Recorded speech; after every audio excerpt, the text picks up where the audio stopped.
It's shocking how a disagreement like this will happen and just never be resolved. As much as early career people believe that most decisions are binary, they are not. You kind of have to go wander through your own maze and hit dead ends and learn where those things are and what they mean for you. I don't think pain avoidance is a path to success in your career. Or just like happiness in life in Generally, general. don't avoid it, run to it. Run to the pain. All right, welcome back to the Rise Over Run podcast. I'm Doug Barnett. I'm here with my co-founder, co-host, Brant Choate. What's up? We're going to talk about current events today. Couple things in the news. The first of which is Meta held a big event yesterday. Meta announced their Orion glasses, the AR glasses, which look cool for you. I don't know if they look cool for me yet. I'll have to decide. What does that mean? It doesn't mean anything other than like, I don't know if I think they're cool yet. I got to decide. So I want other people to try them first. Their function, not how they look. Yeah, how they look is a little odd. Their Yeah. function seems pretty cool. Yeah, I think so. They've been working on that product for a decade. Yeah. They had a very, very high bar. Basically, they had to reinvent the screen. It's not even like a normal screen. They do all sorts of weird crap like Zuckerberg was talking about, like they project onto the screens from the sidebars of the glasses. They have to weigh less than 100 grams, et cetera, et cetera, et cetera. They're very, very proud of the product launch. Obviously very impressive. Ben Thompson from Stratechery, who I respect a great deal and is not bombastic in his reviews, was like, these are incredible. Well, did you see the keynote at all? Like where they showed people putting them on? Uh-huh. I mean, they had all kinds of well-known people just having their candid reaction, putting them on, and they were just like, this is Crazy. Amazing. I listened to an interview that Mark did very recently talking about kind of how he thinks about product, the bets that he wants to make. I've heard the Collison brothers talking about working on other projects for 10 plus years. Very, very, very, very long timelines, horizons to where, so much can change. And then come out with a product like Meta did yesterday is very impressive. Simultaneously, Dan Rose recently left the company and kind of gave a summation of what it was like to work with Mark. How would you describe the high-level summation of what Dan said? So Dan was their, I think, VP of partnerships or something like that from the very early days. I think he was there 13 years or something like that. He was kind of giving a summary of what it was like to work with Zuckerberg in this thread, and it was just kind of a series of emails that I think got released through a legal court case or something, so he decided to just talk about what they were. But it was a lot of like insight into maybe how intense Mark is behind the scenes and how opinionated he is and how pretty direct and succinct he was in feedback. Like there's a couple of things where he was just kind of saying like, well, if you don't figure this out in the next month, we're just gonna scrap the whole thing and fire your whole team. And it's sort of like, these decisions that have maybe hundreds of millions of dollars attached to them and certainly hundreds of people. And The exact quote is, I'll give you more time, but if your approach doesn't work, I'm pushing the nuclear button. yeah, yep. Pretty intense. Yeah, and there's kind of like a series of, 5 or 6 other things that indicate that. But the point of his thread was sort of this concept of progress through suffering. Mark has talked a lot about that recently. Yeah. And it's similar to like how, Jensen Huang at NVIDIA talks. Yep. And really, if you get down to, most founders that last, they kind of learn how to embrace this over time. This thought of like getting punched in the mouth and being okay with it. Yep. Over and over and over. Dan says, the ultimate goal of life is to find happiness. Mark's response, I'm not trying to be happy, I'm optimizing to win. That is probably the summation of the way Mark thinks. Yeah. How he tries to operate the business, what it's like to show up to work every day with him. Winning is sometimes very, very painful. I don't think most people believe that. It's actually mostly just pain. Mark has begun working with very high-end designers to design his own clothing. Kind of one-of-one shirts that he's been wearing, and you'll see him wearing them in public quite often now. And he's talked about like his desire to do, great things in all the scopes of his life, not just at Meta, and why he's decided to do MMA, and he's working on his own clothing, things like that. The shirt he was wearing yesterday said in Latin, either Zuck or nothing. That's an interesting choice to put on a shirt that you design. And Lulu Cheng Maservi, who I think is kind of what I would call the founder's choice for PR advice. Would you say that that's probably an accurate summation? Yeah. Building Rostra, her new startup. I like her a lot. She seems to be very, very good and very smart and very direct and intelligent about getting out of this incredibly dull, boring word lasagna PR environment that we're in. She references an old email from Mark Zuckerberg to Peter Thiel where Mark's talking to his team and referencing a conversation between he and Peter where he basically says, like, I am the most important person of my generation, and we need to make sure that that's part of the Facebook brand. And there's a great movie made about kind of Mark's struggles dealing with the public eye and who he is, and what he's trying to become, and the motivations behind why he does things. It's fairly interesting to consider that all of these things we've been talking about, incredible products, long timeline, obviously learning to be a great leader and lead very respectable, smart, and intelligent, capable leaders that could, lead companies in their own right, mixed in with this trying to discover himself, find out who he wants to portray himself to the public, the big chains now, and the MMA thing, and growing out his hair, and it's fairly interesting. Maybe this is me projecting my own life in some way, but I think at the core, a lot of these guys are still internally nerds that got picked on and used computers, and sort of that whole run up to gain some power and influence that they just would have had no other path to get. But it kind of puts them in this weird spot where all of a sudden they have a lot of eyeballs on them, and for most of their sort of growing up, they're just by themselves and didn't have friends and didn't learn social skills and all the sort of things that come along with it. And so I don't know, it leads to this weird dichotomy that you see with Elon. I think you see it with Sam Altman, all these other people, where on one hand they are now sort of in the position of power, but they also still feel that they're getting bullied by the athletes. And so, figure out how to react to that, I think, is tricky for them. Yeah, high school is life. Yeah, pretty much. So next up is what's going on with OpenAI. OpenAI released Strawberry, the O1 mini model this week, or I guess maybe the end of last week. It's been about a week now, performing very, very well.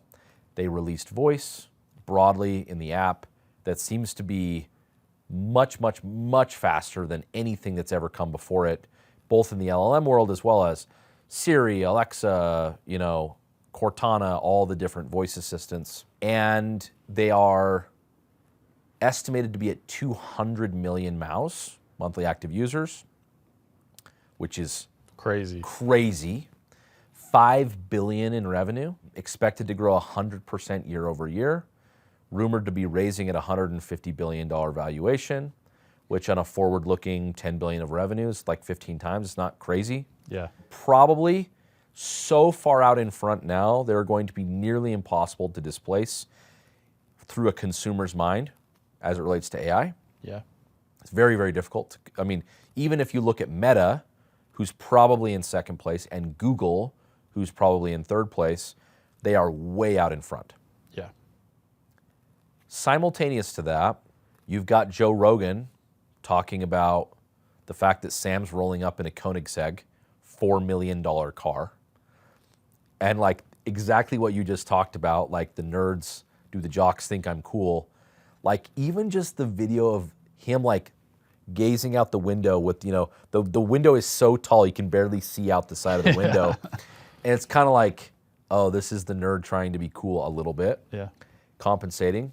Also now, Mira, their CTO, left yesterday, announced in addition to 3 other senior executives. So now all of the co-founders have left the company. Many of the senior executives over the last 6 to 7 years have now left the company. Okay, that's an interesting signal. And then you get word out that the board is probably going to issue Sam 7% equity in the entity, which means what used to be a nonprofit, Sam now has $10 billion worth of equity in OpenAI, and probably it's going to be worth $100 billion. Yeah. Like realistically, you can see OpenAI becoming $1 trillion company. And, you know, Elon, which obviously has beef with Sam about how things changed from a nonprofit to a for-profit company, that Elon's not getting equity in the new entity. That's weird. He gave him $50 million bucks. He calls him Littlefinger from Game of Thrones, which is entertaining, if nothing more. You kind of see this same exact kind of a thing happening where it's like, wow, standout, incredible results, so intelligent, the company performing at a very, very high level, getting first to market in probably the most competitive arena in the last, maybe, well, since mobile, massively competitive market, and they still keep winning over and over and over. And they've probably got to the place where they're gonna win AI eventually. And simultaneously, we're dealing with like some of these like really weird, interesting things. It's not that dissimilar to what we see with Mark.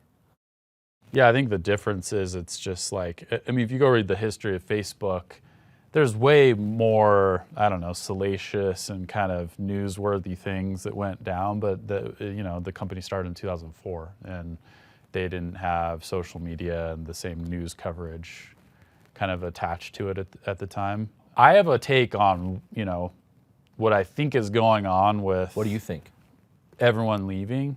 And I don't know anything for sure. Like we did YC. I've met Sam, but it was like, he wouldn't know who I was or anything. So we have no like connection or inside knowledge here.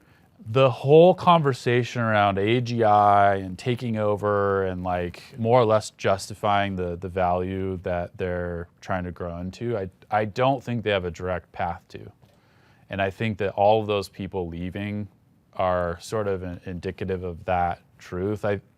There's a lot of speculation out there that they're leaving because they saw something and they don't want to be responsible for like the blow up of the world or whatever that is, AI taking over. But I think it's really the exact opposite. And I say that because if you listen to Ilya, who left, and I think who is really the primary actual brains behind the innovation there, he talks pretty openly about like where they were. And more or less he says, yeah, like we had impressive things we were working on in terms of things that could attempt reasoning and these models that get incrementally better, but we had no direct path to figuring out AGI or something that would approximate human intelligence. Lots of theories and lots of ways to kind of take what we had built, but fundamentally the LLM technology and like the statistical models and the transformer technology that they figured out didn't quite map to what's being talked about. So my bet is that the like pressure of how to get there and like I'd imagine the internal discussions of how to attempt the path there are rather intense because the whole world is paying attention to it. Led to a lot of disagreements and a lot of people saying, cool, I don't want to deal with this anymore. Like I've been in this pressure cooker for long enough. I don't know, 7 years. Also, probably took a lot of money off the table in secondary. Yeah. They're like, do I really want to deal with this still or do I not? Yeah, and they all, maybe not they all, but like if I think about Mira and Ilya in particular, they seem more like college researcher type personalities, and they kind of just want to go work at the be beginning. Left alone. Yeah. Like, muck around, be left alone, and like I'm sure they still have a high interest in figuring out some amount of what we're talking about, but just kind of at a slower pace and in a much different context that doesn't need to justify... Than leading consumer AI. Yeah, it doesn't need to justify $1 trillion valuation. Yeah. Yeah, different game. Yeah. Yeah, I think that I would agree with you, especially considering Ilya started another company at a massive valuation. And I mean, they raised $1 billion already. So clearly he doesn't believe that the world is ending based on AI research, or he wouldn't be doing it again. It's interesting to think about as, people are working for these firms and what it's like to be there and the intensity and winning in a startup is very, very hard. And a lot of these trade-offs, these are the biggest companies in the world, the best founders in the world, but probably can be applied to many firms at a smaller scale, where the trade-offs of what you're getting with, your lead executives are probably some of like, there's a lot of great here. There's also some things that are like, not perfect, and they're still people. Yeah. They're just people still. Yeah, and you can kind of say it at some, talking point level, but for some reason it just is like this repeated lesson that has to be learned. I think especially when you're dealing with young people, there's some kind of notion that those companies have perfect processes and like unhuman levels of, I don't know, personality behind them. And at the end of the day, you go hang out with those people, they have, I don't know, Flaws. lots of flaws. Yeah. And the companies do too. Yeah. Yeah. Go read the history of Twitter. Yeah, that's a good one. Okay. Well, we're going to come back and do some mailbag stuff. Interesting conversation. We'll be right back. A consistent question we get from many people, why we have chosen the org structure that we have chosen.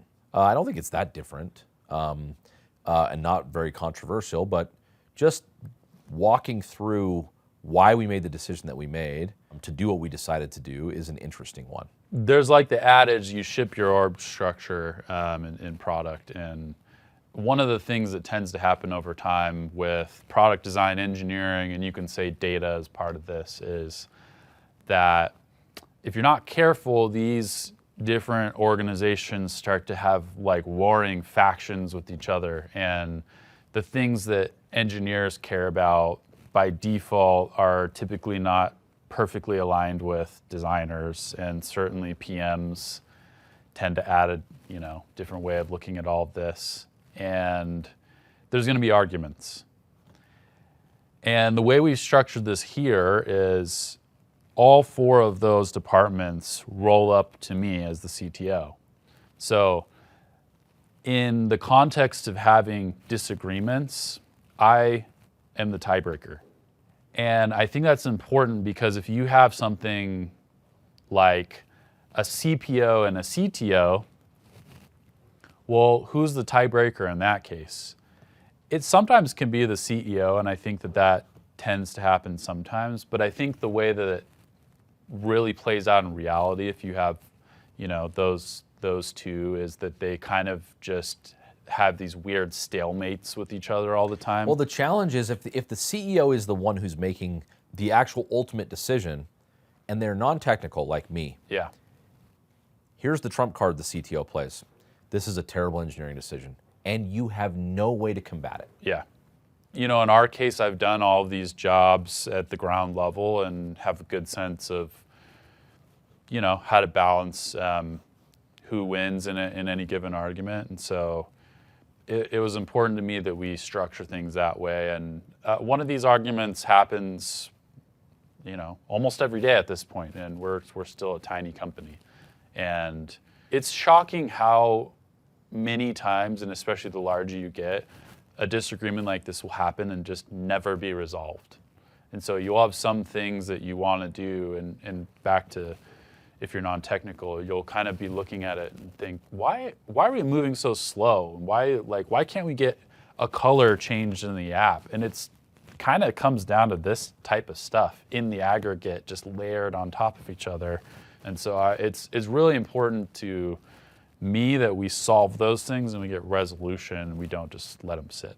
This is not abnormal to other parts of the company. This is the reason you hear revenue leaders make the argument that all of sales and marketing and RevOps, et cetera, all report up through the same layer to do this exact same type of thing, because the disagreements happen as well. Well, your leads suck. Okay, well, your close rate sucks. Yep. And the factions begin to form. And like it or not, having a single point where these things roll up to make the decision is helpful. It's not perfect, but it is helpful. And there's no data that'll tell you what to do in those types of scenarios. It takes someone that has enough context and can, kind of put an art towards solving the to problem. make a bet. And they're not going to be perfect all the time. Yeah. But you still have to make bets. There's no, as much as, and this kind of leads into our next topic, as much as early career people believe that most decisions are binary, they are not. There are shades of gray in between of like why you should do something.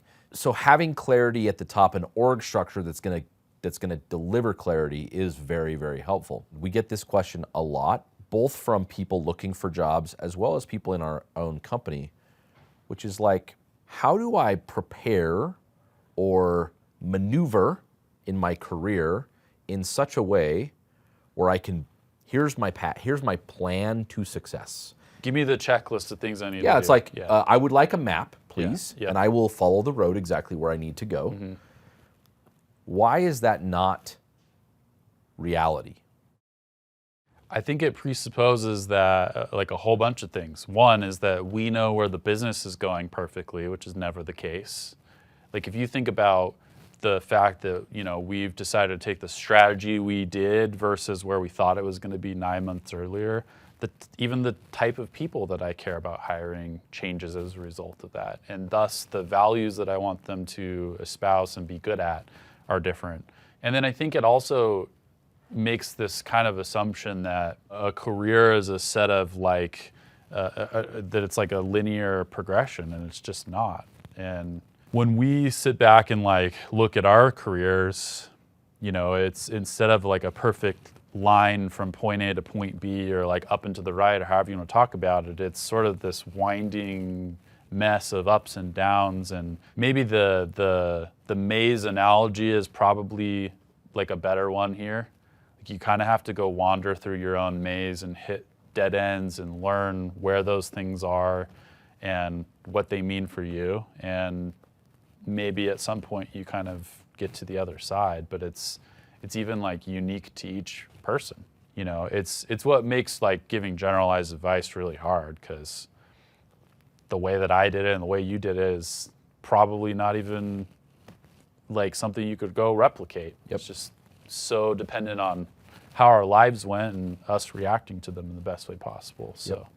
I think that's what's really hard. I think the reason people want a path, they want a map, they want a clear checklist, is because it's all connected into, if I can have this clearly laid out in front of me, I can avoid the pain that is required to grow. That's not how it works. And most of the time, no, all of the time, all the people that I really respect, you could go back and look at any portion of their career where an intense amount of learning took place. As an example, one of those periods of time was when I stood up a retail business at Vivint. It was an extremely painful period of time. I hit Diamond Medallion on Delta at the end of April without traveling internationally. An enormous amount of work, travel. One of the learnings that I took out of that as a leader was I hate meetings, and that having a full calendar was not a path to success. It's formed who I am as an executive. If I hadn't gone through that experience, I'm never gaining that learning. I'm never beginning to figure out why that makes a difference. And so I don't think pain avoidance is a path to success in your career. Or just like happiness in life. Generally, yes. Gary Tan had a tweet sort of in this vein that I thought was a good way of putting it. He's like, anything hard you want to do is akin to doing fight training, and it's formalized and there's sort of structure to it. And then when you get like put down in the fight, it's more like a street fight, and someone might pull out a knife and someone's gonna like kick you in the groin, and all the things you don't really like necessarily train for all of a sudden emerge, and you kind of have to be comfortable with that uncertainty and then have the strength to like keep doing it over and over and over. It's the Mike Tyson quote. Yeah. Everyone has a plan till they get punched in the mouth. Yeah. Because when you get punched in the mouth, it hurts. It hurts. It's like, well, how am I going to respond to this? Do I want to take that again? Or do I want to like slouch away? You learn about yourself. You learn about the things that you value. And actually connected into all this is probably a lot of the reason that people are leaving OpenAI has a lot to do with the fact that like, I'm tired of getting punched in the mouth. Yeah. And I don't have a reason to do it anymore. Can you imagine how often, if you're in the leadership of that company, you're getting punched? Oh my goodness. I think about when I'm talking to a lot of our employees, like how little they know sometimes about what's going on behind the scenes. And we always eventually tell them, but in the spirit of not trying to bring down everyone in the company with every little bump in the road that happens, we wait. But just thinking about like, there's got to be someone threatening to sue them like on a daily basis. It's probably legal action. Yeah. For sure, reporters at if I'm like, okay, there's Sam, then his executive team, then their direct reports, and then I'm like, even those people probably are getting hit up 10 times a week by reporters for information, for stories, like, can we interview you, et cetera, which can be off the record, to like the number of times our employees are getting scam emails and Slack messages, et cetera. How many times is that happening in OpenAI? Yeah. Some person that believes that you're going to destroy humanity and does something outside of work that you're like threatening your family. Yep. All those scenarios are in play. At some point, your pain tolerance is not high enough to deal with all of those things. That's true at probably a smaller scale at every job, in every role that you take, in every role that you play outside of work, in your family life and friends, et cetera. And you have to understand what you want to deal with and be willing to put up with to grow and become what you are looking to become. I think for most people, it's probably more than what they're currently dealing with. For most people. Yep. I got asked this yesterday at a VC event. I've been asked it before. And when I tell people that I am okay being the CEO of a publicly traded company, which comes along with a lot of pain, they kind of like look at me cross-eyed. They're like, why? It's like, well, this is what I want. This is the next thing that I want to do, and I understand what I'm getting myself into, but I want to play the game at the highest level under very bright lights, and to do that, we have to be a public company. We're not there yet. We've got a long way to go, but that is the intention. And everyone is on their own path of like trying to figure out where they want to go play the game and the decisions that lead back to it. Those are connected at all stages of your career. And so in many ways, I think what I would encourage people to do is don't avoid it, run to it. Run to the pain, because eventually you're going to get through it in some way or another, and it will lead to an outcome that you're like, I'm really glad that happened. Okay, well, I think that wraps up our episode for today. Thanks for joining us on the Rise Over Run podcast. We will catch you guys on the flip. See ya.